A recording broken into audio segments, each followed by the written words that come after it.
All right, let's dive right into this explainer. Today, we're uncovering the molecular secrets of how to prevent our absolute favorite summer desserts from melting into a sad, soggy puddle. We're going to look really closely at the fascinating dairy science behind whipped cream. We'll explore how its microscopic structure actually forms, and, most importantly, how we can manipulate those structures so they don't just completely collapse on us when the temperature starts to rise. Because we've all been there, right? You serve this gorgeous strawberry shortcake, maybe a pavlova or an Eton mess, on a warm July afternoon. It looks perfect, but within minutes, that crowning glory of light, airy whipped cream just betrays you. It collapses into a weeping liquid. And this leads us straight to our central culinary problem for today. Whipped cream in its pure form is an inherently unstable foam. From the exact moment it's whipped, it literally wants to ditch those air bubbles and go right back to being a liquid. And if you give it the right mix of heat and humidity, it's going to do exactly that, incredibly fast. So, why does this happen? Well, warmth is the ultimate enemy of the fat crystal networks holding everything together. Food science legend Harold McGee hits the nail on the head here. He explains that a cream foam relies entirely on what he calls a butter-fat skeleton. When you introduce heat, honestly, even just mild heat from sitting in a sunny room, you start melting those solid fat crystals. And once that fat turns liquid, boom, it collapses the air bubbles it was holding up. That is exactly why every baking guide ever written tells you to chill your bowl and your cream. But, as we know, sometimes cold just isn't enough to survive a summer picnic. Section 1. The architecture of foam. Microscopic structures. Okay, so to figure out how to stabilize our cream, we first have to understand how it's actually built. And to build our foam architecture, we rely on a phenomenon called partial coalescence. I know, it sounds like a mouthful, but it's absolutely vital. When you whip cream, you are mechanically beating up millions of tiny fat globules. As you whisk, these little guys bump into each other. Now, if they completely merged and lost their individual identities, well, you just have butter. But in whipped cream, we want them to stick together while keeping some of their shape. They're held together by this delicate mix of solid fat crystals and liquid fat. They form these long chains and clusters. Actually, it's more like a 3D matrix that holds the whole thing up. And this right here perfectly illustrates these microscopic heroes at work. Before you start whisking, fat globules are wearing this protective coat called the milk-fat globule membrane. As you whisk, you're physically ripping away segments of that protective whey protein membrane. This exposes the pure fat underneath, which is highly hydrophobic, meaning it really hates water. So, these partially exposed fat globules rush over to the air bubbles you're whisking in, and they cling to the edge. They literally scaffold the air bubbles. They link one bubble to the next, trapping water and proteins in the spaces between them. It is an absolute microscopic construction zone in your mixing bowl. Section 2. The magic of milk fat. Fat concentration matters. Now, since fat is doing all the heavy lifting in this construction zone, the amount of fat in our cream is a massive deal. And there's a really stark contrast between dairy standards depending on where you live. Over in the US, heavy whipping cream generally tops out at around 36% milk fat. But British double cream, that packs a whopping 48% milk fat. Because British double cream has so much more fat, it has a huge structural advantage. There are just way more fat globules available to build that protective matrix around the air bubbles. It effectively acts as a self-stabilized whipped cream. This discrepancy totally sets the stage for our stabilizer showdown today. Because those of us stuck with 36% cream, we're going to need some chemical assistance. Section 3. The Great Stabilizer Experiment. Finding the best method. So, to fix this, recipe developer Brian Levy conducted this incredible, high-stakes scientific tournament for the Kitchen Projects newsletter.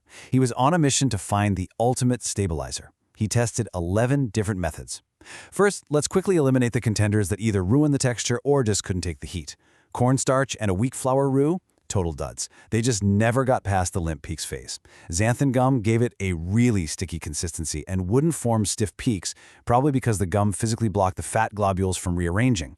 Gelatin functioned, sure, but it created these huge air bubbles that gave it this brittle, marshmallowy vibe instead of a creamy one. And what about just adding butter to up the fat percentage? No way. That just resulted in a greasy, yellow cream that melted terribly in the sun. Section 4. The winning additions. Peak dessert performance. But out of the ashes of those failed experiments, we get 3 absolute champions.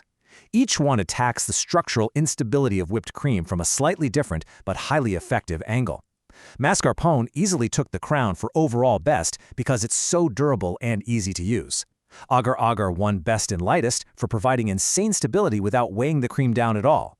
And reduced cream won best and thickest by basically reverse engineering that British double cream we talked about. Let's look at exactly how to deploy each of these. First up, the Mascarpone method. This works magic because it attacks from all angles.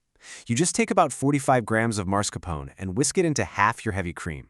By doing this, you're adding extra fat and extra protein, which instantly reinforces those microscopic structural walls. Plus, mascarpone is just slightly acidic, and that acidity actually strengthens the connections between the proteins in the cream. You end up with a highly durable foam that takes practically zero extra effort, tastes perfectly neutral, and gives you a rich yet surprisingly light mouthfeel.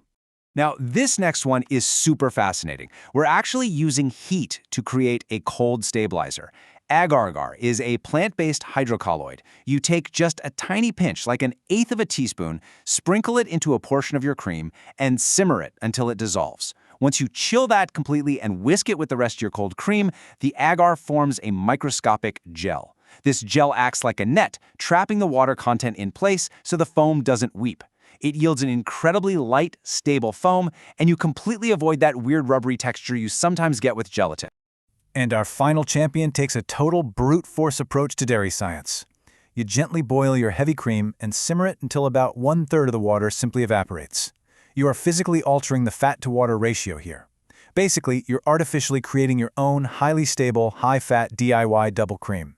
Once this reduced, syrupy cream is completely chilled down, it whips into this gorgeously thick, fluffy, extra-rich matrix. And honestly, this DIY double cream brings us right to our ultimate stress test. Section 5. Your perfect summer bake. The ultimate stress test. Because, look, theory is great, right? But we need these foams to actually survive real-world, sweltering kitchen conditions. To test this, baker Nicola Lamb left these stabilized creams out in her kitchen during a literal 84-degree heat wave. While the mascarpone and agar-agar foams performed incredibly well under those extreme conditions, they did eventually begin to weep. But the reduced cream? You're not going to believe this, it survived an astonishing 4 hours at room temperature without melting. By concentrating the fat globules, the partial coalescence network became so dense and so robust that it simply refused to let the air bubbles collapse, even as that 84-degree heat tried its hardest to melt the butterfat skeleton. So what does this all mean for us? Understanding this dairy science, that delicate, microscopic dance of fat globules, proteins, and temperature, it literally gives you the superpower to defy gravity and heat. Whether you go with the multifaceted attack of mascarpone, the delicate trapping of agar-agar, or the absolute brute force fat concentration of reduced cream, you now have the exact tools you need to ensure your desserts stay absolutely perfect.